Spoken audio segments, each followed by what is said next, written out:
Evening students, आज हम chapter number 8 gravitation force करेंगे कि ग्रेविटेशन फोर्स कैसी फोर्स होती है। तो जब टू बॉडीज़ के बीच में अट्रैक्शन होती है तब उसको हम बोल देते हैं ग्रेविटेशन फोर्स। ठीक है, आगे करेंगे हम state the Newton law of gravitation कि न्यूटन ने दिया था लॉ ऑफ ग्रेविटेशन, वो कौन सा लॉ था। तो उसने बोला था कि the gravitation force between the two bodies directly proportional to the product of masses and inversely proportional to the square of distance between them. ठीक है, इसको हम ऐसे लिख सकते हैं, F is directly proportional to the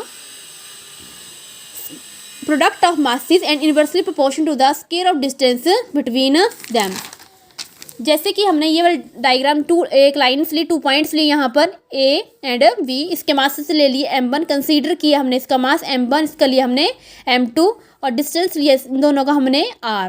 तो लिखेंगे consider a masses m1 and m2 separated by distance r according to the Newton law of gravitation. Newton law of gravitation क्या था, उसने बोला था कि जब टू बॉडीज़ के बीच में अट्रैक्शन होती है इसको बोलते हैं हम ग्रेविटेशन फोर्स, और डायरेक्टली प्रोपोर्शन किसके होता है, प्रोडक्ट ऑफ द मासेस। कितने मासेस यहाँ पर 2 मासेस हैं, m1 and m2 and inversely proportion to the square of distance between them. इसको दे दी इक्वेशन नंबर 1, इसको दे दी equation number 2। Combining the A and B we get, हम कंबाइन कर देंगे दोनों इक्वेशन को, क्या बन जाएगा, F proportionality m1 m2 upon r square. अब प्रोपोर्शनैलिटी का हम सिंबल हटाने के लिए कांस्टेंट यूज़ करेंगे, तो क्या करेंगे, F is equal to G m1 m2 upon R square. G को बोला हमने ग्रेविटेशनल कांस्टेंट, क्या होते हैं, जी है हमारे पास ग्रेविटेशनल कांस्टेंट। जी की वैल्यू होती है हमारे पास 6.67 इंटू 10⁻⁻11 न्यूटन मीटर स्क्वायर पर केजी स्क्वायर। अब हम यहाँ से क्या निकालेंगे, इसका यूनिट्स निकालेंगे, तो क्या करेंगे, F upon 1 G m1 m2 upon R से क्रॉस मल्टीप्लाई कर देंगे, आ जाएगा हमारे पास यहाँ पर G m1 m2 is equal to the F R square. अब हम यहाँ से क्या निकालेंगे, ग्रेविटेशन कांस्टेंट की ग्रेविटेशन की यूनिट निकालेंगे, तो क्या आ जाएगी हमारे पास, यहाँ पर m1 m2 क्या हो रहा है, मल्टीप्लाई हो रहा है, यहाँ पर क्या हो जाएगा, डिवाइड। तो फोर्स की यूनिट क्या होती है हमारे पास, न्यूटन होगी।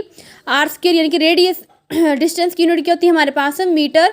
यहाँ पर क्या है, स्क्वायर, तो हम 2 टाइम क्या कर देंगे इसको, मल्टीप्लाई। और मास की होती है केजी, तो 2 मास क्या रहेगी, केजी मल्टीप्लाई केजी यानी कि केजी का स्क्वायर।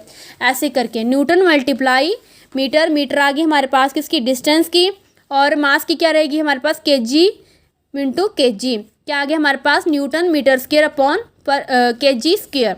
जब हम इसको ऊपर ले आएंगे तो क्या आएगा, इस यहाँ की पावर क्या हो जाएगी, ये पॉजिटिव, ऊपर जाके क्या हो जाएगी, ये नेगेटिव हो जाएगी। हमारे पास आएगा G is equal to Newton metre square पर केजी स्क्वायर। जी की वैल्यू क्या होती है हमारे पास 6.67 इंटू 10⁻⁻11 न्यूटन मीटर स्क्वायर पर केजी स्क्वायर। इस कैपिटल जी को हम बोलते हैं ग्रेविटेशन कांस्टेंट, स्मॉल जी होता है हमारे पास ग्रेविटी, क्या होती है, ग्रेविटी। उसकी वैल्यू होती है हमारे पास 9.8 मीटर पर सेकेंड स्क्वायर। इन दोनों में बहुत डिफरेंस है, इसको बोलते हैं ग्रेविटेशन कांस्टेंट, बोलते हैं हमारे पास स्मॉल जी ग्रेविटी। आगे यूनिवर्सल ग्रेविटेशन, इसको हम ये भी बोल देते हैं यूनिवर्सल ग्रेविटेशनल कांस्टेंट।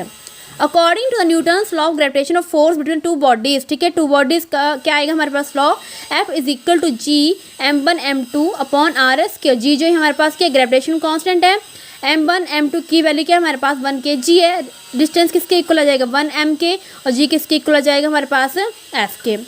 और यही लॉ है law of gravitation constant. So the universal gravitation constant is equal to the force of attraction. हम बोल सकते हैं कि जो ग्रेविटेशन है, ग्रेविटेशन कांस्टेंट किसके इक्वल आ रहा है, फोर्स ऑफ अट्रैक्शन से, between the two bodies each of mass 1 kg separated by distance of 1 metre. तो लास्ट में कंक्लूजन यही निकलता है कि जो हमारा ग्रेविटेशनल कांस्टेंट है वो किसके इक्वल आ रहा है, फोर्स ऑफ ग्रेविटेशन के। Okay and thank you.